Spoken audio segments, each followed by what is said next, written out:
You can subscribe to custom calendars on your Android phone, but oddly enough, you cannot do that in the Google Calendar app on your phone. Some third-party calendar apps might have that option, but if you're using Google Calendar, you'll need to do this through your browser. Just like with any custom calendar, step one is to find your calendar online. Some popular places to find calendars are sites like iCalShare, timeanddate.com, or Calendar Labs, or you can just Google search what you're looking for. For example, a calendar for SpaceX rocket launches. There's a calendar for everything. Once you find the calendar you want, you'll copy the URL, which is the link we'll use to add this to our calendar app. You're basically subscribing to a public calendar someone created. Next, I'll open a new tab and navigate to calendar.google.com. I don't know why Android makes it so difficult, but I'm going to warn you, the way you need to set these up is kind of janky and annoying. If your browser opens this mobile version of Google Calendar, which it usually will, we'll need to start by tapping the three dots in the top right corner and then choose the desktop version of the site.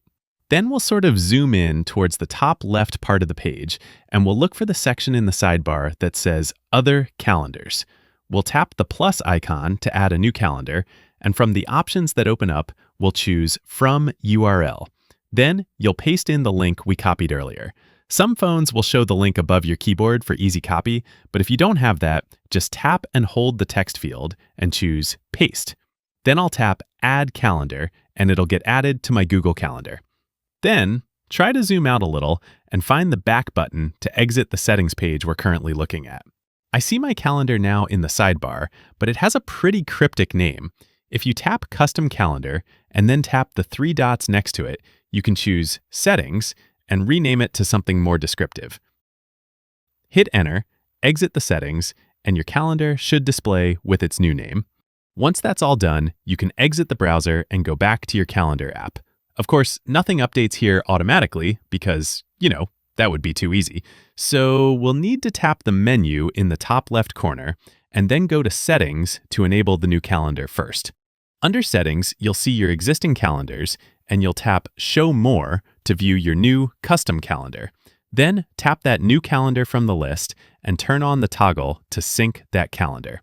You can also change the name, color, and other things from here. Now, when I go back, I still don't see anything, but we're close. Open the menu again, and then from the list of calendars, we can now enable this custom calendar. And finally, it actually shows up in my calendar.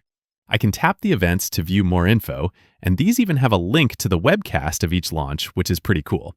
I have no idea why it is so hard to set this up on Android, but as of now, this is how it's done.